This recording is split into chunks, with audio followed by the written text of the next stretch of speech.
काकडाचा वेळ चालू होता कार्यक्रम. महाराजांनी त्याला आलेलं पाहिले. या इकडे बसा,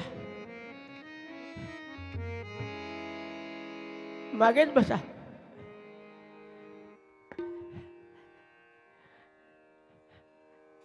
कोणाला सांगितलं? त्या 3-4 मुलांना सांगितलं मागे बसा, मागे. नाही आपलं चालू द्या, आपण व्यत्यय कामात मी व्यत्यय नाही आणत आपल्याला. त्या मुलांना सांगितलं मागे बसा. सगळ्यांना प्रसाद देऊन महाराजांनी निरोप दिला आणि मग त्या चौघांना बोल इकडे. हे बघ, रात्री जे पाहिलं ना ते कोणाला सांगायचं नाही. कोणाला सांगितलं तर तुमचे डोळे राहणार नाही. अरे बाबा, महाराजांनी असं म्हटल्यावर सांगतात का कोणी?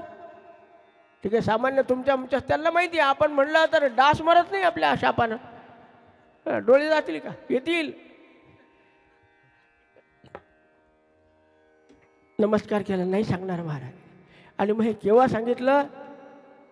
महाराजांनी देह ठेवल्यानंतर आमच्या विनायकरावची भेटी घेतली त्या लोकांनी. आता ते सगळे आपल्या आपल्या आठवणी काय काय घडले सांगत होते येऊन प्रेमाने. आणि काय सांगावं,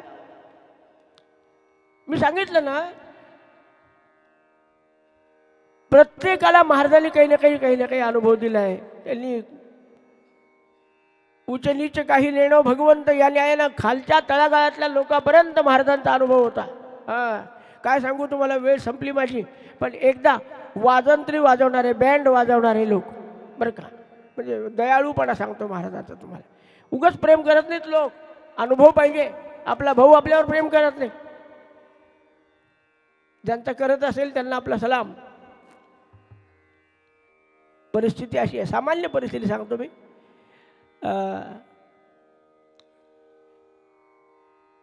गरीब बिचारे, त्याची बायको आडली. बरं आहे ना नंदभाऊ प्रसंग. त्या माणसाची बायको आडली. डॉक्टरने सांगितलं हिच्यावर इथे उपचार होऊ शकत नाही, बुलढाण्याला न्यावं लागतं. आणि त्या काळामध्ये महाराज असतानाची गोष्ट आहे, 74, 75, 76 सालची गोष्ट असेल काहीतरी. फक्त महाराजाकडे एक गाडी होती आणि गावामध्ये एक जैन डॉक्टर होते, त्यांच्याकडे गाडी. बाकी कोण ते मोठे माणसं, ते याला काय द्यायला लागले गाडी. पण गावातले लोक म्हणले बघा, आपले मायबाप कोण आहे? प्रल्हाद बाबा. बस तुम्ही त्यांना जाऊन भेटा. आणि म्हणले आपल्यासारख्यानं आणि अशा या बाईला न्यायचं, ती गाडी देतील का आपल्याला? काय त्यांचं सवळं ववळं.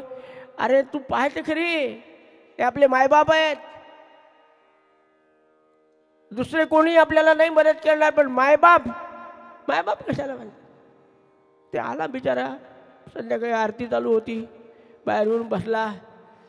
खूप वाईट वाटू लागलं. लवकर महाराज बाहेर आले पाहिजे, आपल्याला बोलता आलं पाहिजे. मंदिरापर्यंत येत नव्हते. बरं, मारुतीच्या मागे भिंत होती पडकी, तिथं बसायचं. महाराज आपले आले तिथे. अरे बाळा काय झालं रे, काय पाहिजे? सांगितलं महाराज आता माझ्या बायकोचे प्राण आपल्या हातात आहे. कसे काय रे बाबा?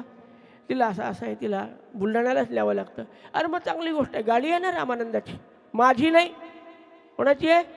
रामानंदाची गाडी आहे.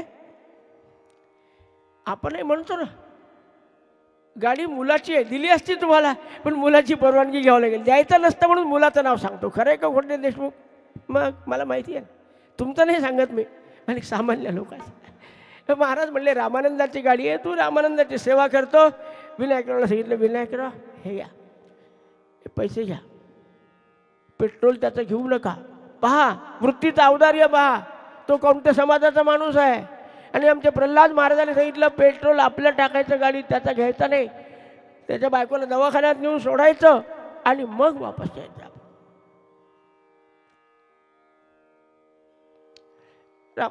विनायकराव काय महाराज सांगतील ते करायचं. गाडी लावली बाहेर, त्यांना आपलं त्या पोरीला घातलं दवाखान्यात. 2-4 लोक गेले ते गेले. पण ते खरंच कौतुक करायला पाहिजे. आपण जर चांगलं वागलो ना तर समोरचा सुद्धा तसा वागतो. त्यांनी दवाखान्यात त्या बाईला नेल्या बरोबर, ती गाडी धुवायला नेली, त्यांच्या पैशाला धुवून दिली, पेट्रोलचे पैसे देऊ लागले. म्हणले महाराजांनी सांगितलं 1 पैसा घ्यायचा नाही. लेकराचा पैसा घेतात का? पहा, तो त्यांना माय म्हणला आणि महाराज त्याला लेकरू म्हणलं. काय कमाल आहे हो. ऐसी कळवळ्याची जाती करी लाभाविण प्रीती. हे फक्त मायेच करू शकते, गुरु मायेच करू शकते हो. आपल्या माईपेक्षा सुद्धा आईहुनी अधिक प्रेम कलेस दावी, बापाहुनी हितपथेसी बळेची लावी, देवाहुनी अधिक घेतची पत्कराला. अशी सद्गुरूंची अवस्था असते महाराज. काय लेकरू व्हायचं झालं, सगळं झालं, अजून ते लोक येऊन फुकट बँड वाजवतात आणि तुम्ही त्यांचं ऐका. धाव घेई माये वाट तू. कोण म्हणतं, कोण वाजवता? ते वाजवणारे लोक. काय संस्कार असतो का? प्रल्हाद महाराज आमचे आहेत. अजून तुझ्या कृपेने भवसागर हा आम्ही तरू हो रघुपती. ते वाजवतात येऊन फुकट. महाराज असं आमच्या महाराजांनी अपार समुद्रासारखं प्रेम केलं.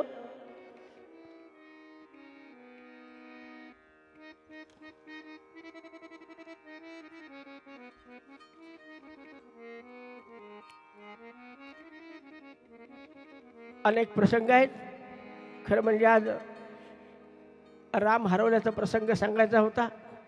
काय कसं बिघडलं काही समजत नाही. ताळतंत्र आपण तिथपर्यंत जाऊ शकलो नाही. पण एखाद्या अत्युच्च कोटीच्या संतांमध्ये जेवढे सद्गुण असतात तेवढे सद्गुण धारण केलेले आमचे प्रल्हाद महाराज आजही तुम्हाला आम्हाला सांभाळण्यासाठी साखर खेळण्यामध्ये आहे.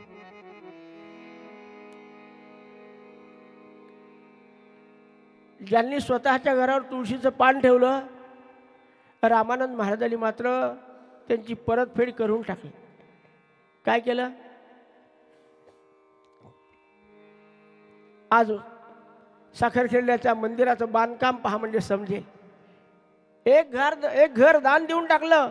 50 खोल्या, 8 ते 10 हॉल, रोज 200 माणसाला येऊन प्रसाद घेऊन जातात. दर अमावस्येला 500-500 लोक येतात. अधिक मासात रोज 1000 माणसं येतात. आणि उत्सवामध्ये आणि आता या 5-7 वर्षापासून आमच्या जिजीमाईच्या पुण्यतिथीच्या निमित्ताने 13 दिवस फक्त श्रीराम जय राम जय जय राम 13 कोटीचा जपाचा संकल्प. शेकडो भक्त येतात, 500-700 लोक येतात आणि सगळ्यांना आमरसाचं जेवण. कोण पाठवतं आंबे आणि कोण तिंबून काढतं, काही पत्ता लागत नाही. वाटीत पडल्यावर समजतं आंबा चांगला होता. बरं, आजची अवस्था जर पाहिली आमच्या महाराजाची, कुठे उभं राहिले म्हणलं ना ढीक पडतो पैशाचा. कुबेर ज्याचे घरी रात्रंदिन पाणी भरी, वृत्ती सिद्धी महाद्वारी, नित्य ध्यान लोट करी, जोडून या दोन्ही कर, महामाया उभी दूरी, कळी काळावरी सत्ता अंतर्बाह्य जोतारी, आशीर्वाद सद्गुरूंचा आम्हाला भे सर्व काळ, त्यांच्यात सत्तेने घालू कळी काळ.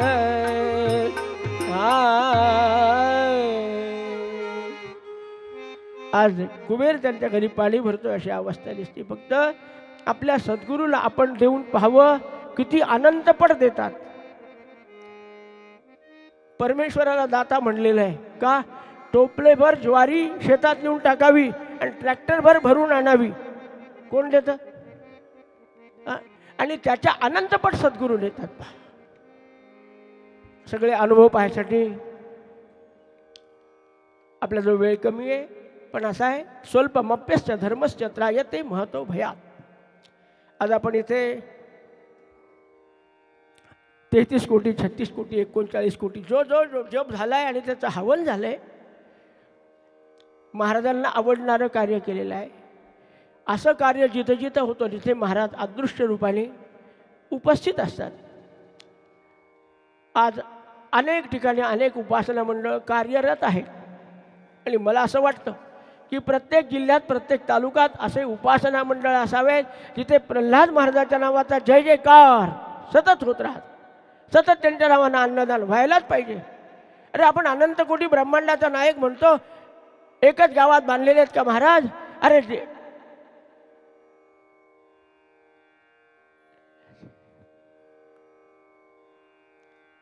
जिथे जिथे नामस्मरण, जिथे जिथे अन्नदान, जिथे जिथे उपासना आहे, तिथे प्रल्हाद महाराज उपस्थित राहतात आणि त्या सर्वांना आशीर्वाद देतात.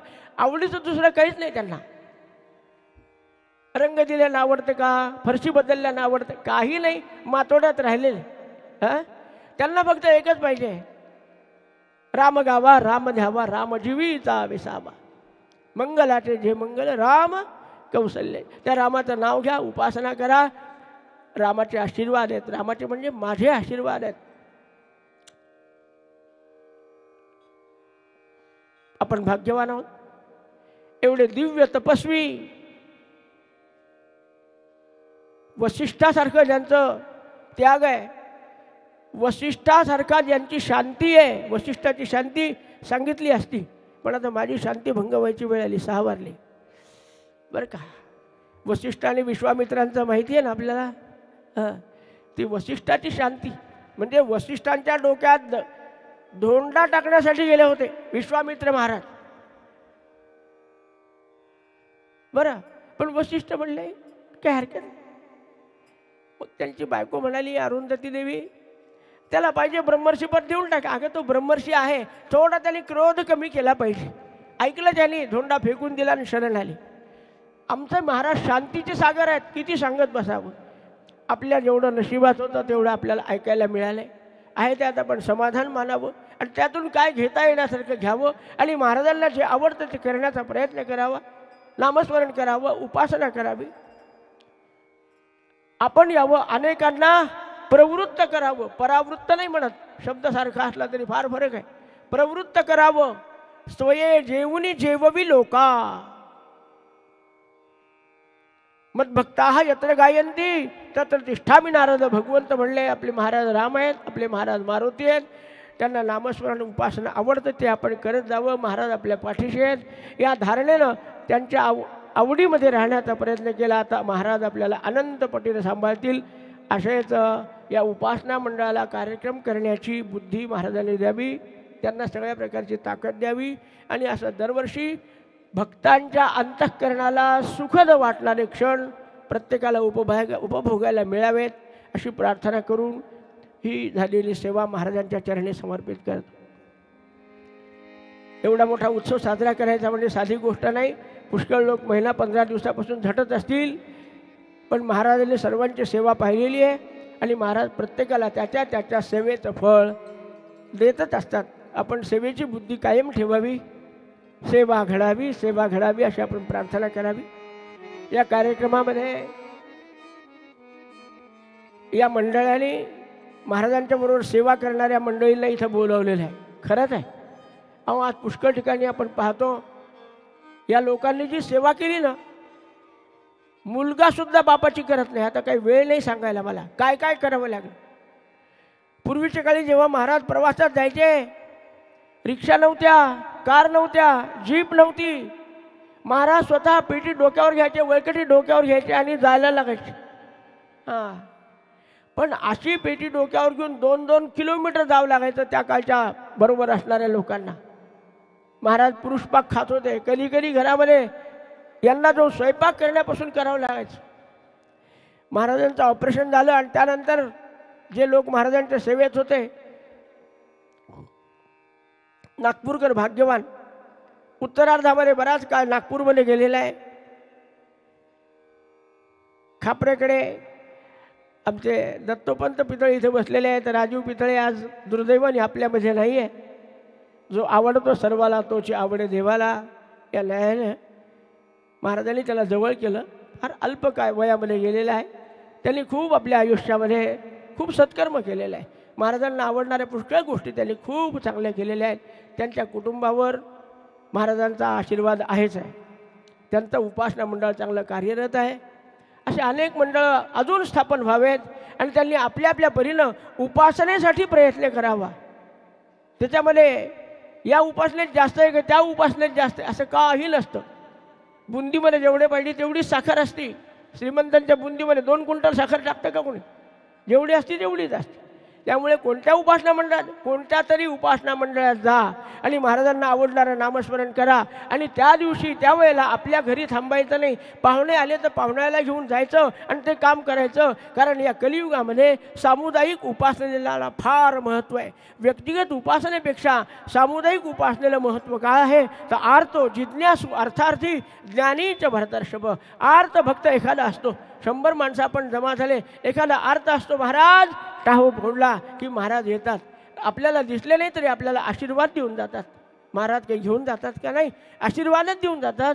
तेव्हा अशी सामुदायिक उपासना करावी, वाढवावी आणि महाराजाला आवडतील अशा प्रकारच्या नियमांना आपणहून स्वीकारायचं. आता आपल्याला येऊन कोणी सांगणारं वडील माणूस आपल्यात राहिलेलं नाही. सगळेच आपण एकमेकाला विद्वान समजतो, बुद्धिमान समजतो, भक्त समजतो. आपल्याला कोणी येऊन सांगणार नाही. आपणच आपलं गुरु व्हायचं. उद्धरेन आत्मनात्मानम नात्मानम अवसादयेत. बाकीचे सगळे विचार काढून टाकून उपासना कशी वाढेल असा प्रयत्न आपण सर्वांनी करावा, अशी आपल्याला सर्वांना हात जोडून प्रार्थना करतो. आपल्याला 2, 2.5, 30, पावणे 3, 3.5 तास जे बसता आलं त्यामध्ये मूळ कथा गोड आहे. ज्यांनी लिहिली तेही गोड आहेत. पण ती कथा म्हणत असताना वाजवणारे किती गोड आहेत पाहिलं ना तुम्ही? हा छोटासा बाळ आहे आमचा, पण काय गोड हात आहे त्याचा. अजून बेटा चांगला मोठा कलाकार होता. पुन्हा तू चांगला कलाकार झाला, मी मुद्दाम येईल तुझ्यासाठी येईल. बस अपेक्षेपेक्षा जास्त सुंदर साथ देणारे आमचे भालेरावजी.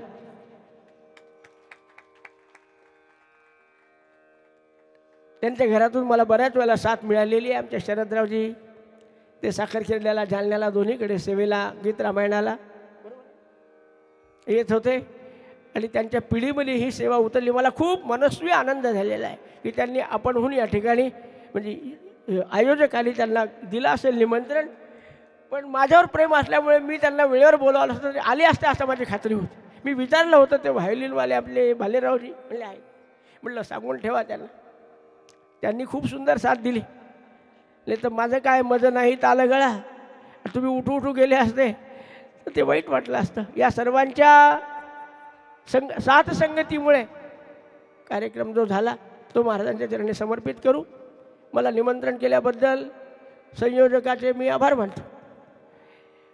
आणि आता फक्त महाराजांची एक आरती करू आणि कार्यक्रम संपवू. मग तू नेहमीची उपासना पुढे करत राहा. कारण मला लगेच इथून आज जालन्याला निघायचं आहे. आवश्यक काम असल्यामुळे मला निघणं भाग आहे. सद्गुरुनाथ महाराज की जय. श्रीराम समर्थ. उपासना मंडळ नागपूर द्वारा 13 कोटी जपाचा संकल्प करण्यात आला होता. सद्गुरूंच्या कृपेने आणि सद्गुरूंनीच तो पूर्ण करवून घेतला.